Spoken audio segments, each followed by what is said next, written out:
নমস্কাৰ জয় হিন্দ সকলোকে স্বাগতম জনালো মন্টু ডিফেন্স আসামলৈ এটা বহুতে ভাল খবৰ লৈ আহিছো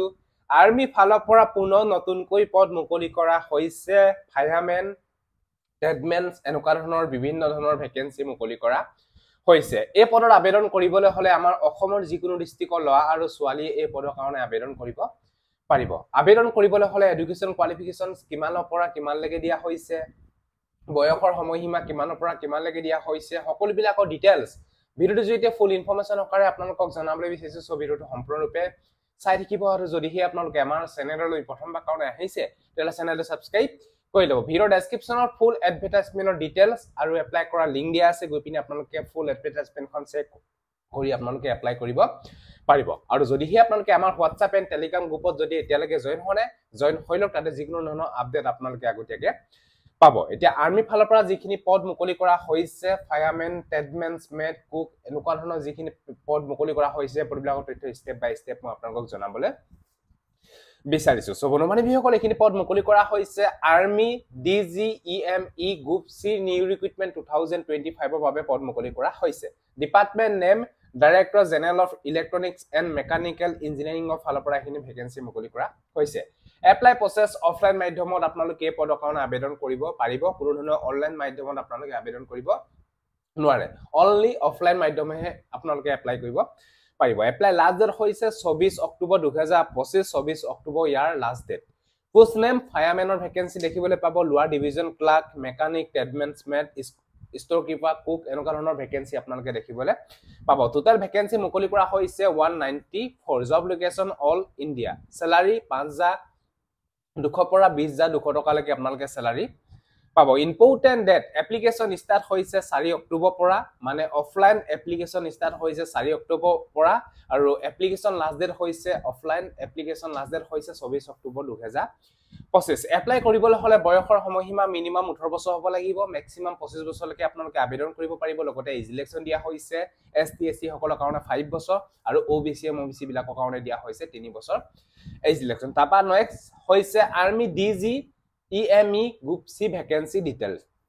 ইয়াতে কোড কিমানটা ভেকেন্সি আছে আপোনালোকে ডিটেইলছ বিলাক চেক কৰিব লোৱাৰ ডিভিজন ক্লাৰ্ক LDC কাৰণে আছে 39 টা টেডমেন্স মেটৰ কাৰণে আছে 62 টা ফায়াৰমেনৰ কাৰণে আছে 7 টা ইয়াতে আপোনালোকে চাই লব কোনটো টেডৰ কাৰণে কিমান ভেকেন্সি আছে ষ্ট'ৰ কিপাৰ কাৰণে আছে 12 টা কুকৰ কাৰণে আছে 1 টা ওয়াচমেনৰ কাৰণে আছে 2 টা এখিনি আপোনালোকে ধুনিয়াকৈ চাব টেলিফোন অপাৰেটৰ গ্ৰেড 2 কাৰণে আছে 1 টা এখিনি ডিটেইলছ আপোনালোকে ধুনিয়াকৈ চাই লব কোড কিমান ভেকেন্সি আছে তাৰপা নেক্সট হৈছে এডুকেশ্যন কোৱালিফিকেশন ইয়াতে আপোনালোকে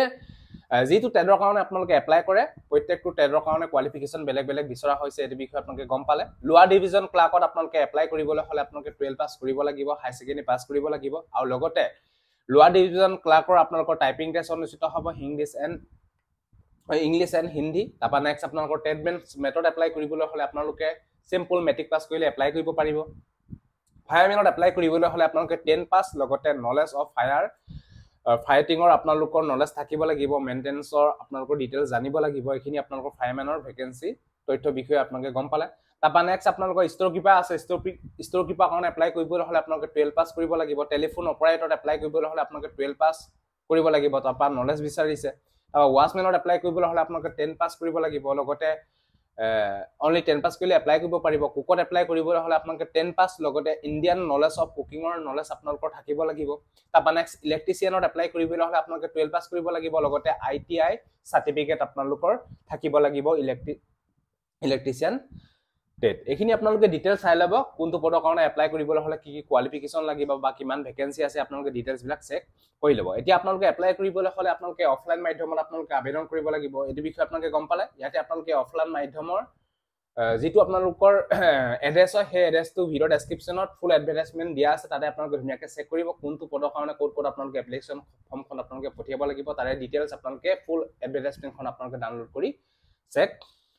কৰি লব Indian army group C selection process ইয়াতে আপোনালোকৰ ফাৰ্স্ট টাইম হ'ব আপোনালোকৰ শৰ্টলিস্টেড কৰা হ'ব তাৰপা ৰিটেন এক্সাম অনুষ্ঠিত হ'ব তাৰপা স্কিল টেষ্ট অনুষ্ঠিত হ'ব তাৰপা PET and PST only firemen পদ বিলাকৰ অনুষ্ঠিত হ'ব তাৰপা ডকুমেন্ট ভেৰিফিকেশন তাৰপা একেবাৰে শেষত মেডিকেল এক্সামিনেশন টেষ্ট অনুষ্ঠিত হ'ব Indian army DGEME application form ইয়াতে আপোনালোকৰ ডিটেইলছ বিলাক ধুনিয়াকৈ দিয়া আছে আপোনালোকে চেক কৰিব ইয়াতে আপোনালোকে দেখিছে step 2 apply for army group C recruitment 2025 কেনেকৈ এপ্লাই কৰিব তাৰো ডিটেইলছ দিয়া আছে, কি ডকুমেণ্টছ লাগিব তাৰো ডিটেইলছ দিয়া আছে। ইয়াতে আপোনালোকে দেখিছে ইম্পৰ্টেণ্ট ৱেবছাইট লিংক। প্ৰথমতে আপোনালোকে অফিচিয়েল নটিফিকেশ্যনৰ PDF খন আপোনালোকে ডাউনলোড কৰি আপোনালোকে এবাৰ ভালকৈ পঢ়িব, কোনটো পদৰ কাৰণে এপ্লাই কৰিবলৈ হ'লে কোনটো কোৱালিফিকেশ্যন বিচাৰিছে বা কোনটো এড্ৰেছত আপোনালোকে এপ্লিকেশ্যন ফৰ্মখন পঠিয়াব লাগিব তাৰে ডিটেইলছবিলাক আপোনালোকে প্ৰথমতে অফিচিয়েল এডভাৰটাইজমেণ্টখন ডাউনলোড কৰি আপোনালোকে চেক কৰি ল'ব। তাৰপিছত আপোনালোকে এপ্লিকেশ্যন ফৰ্মখন আপোনালোকে ডাউনলোড কৰি প্ৰিণ্ট আউট কৰি আপোনালোকে ধুনীয়াকৈ ফৰ্মখন ফিল আপ কৰি আপোনালোকে পোষ্ট অফিচ যোগেদি আপোনালোকে পঠিয়াই দিব পাৰিব। চ' বন্ধুবান্ধৱ যিসকল আৰ্মিৰ ফালৰ পৰা যিখিনি পদ মুকলি কৰা হৈছে ফায়াৰমেন বা কুক তাৰপৰা আপোনালোকৰ লোৱাৰ ডিভিজন ক্লাৰ্ক, এই পদবিলাকৰ ডিটেইলছ ষ্টেপ বাই ষ্টেপ মই আপোনালোকক জনালোঁ। যদি ভিডিঅ'টো ভাল পালে সকলো কেণ্ডিডেটকে যাতে আপোনালোকে ভিডিঅ'টো শ্বেয়াৰ কৰি যাতে সকলোৱে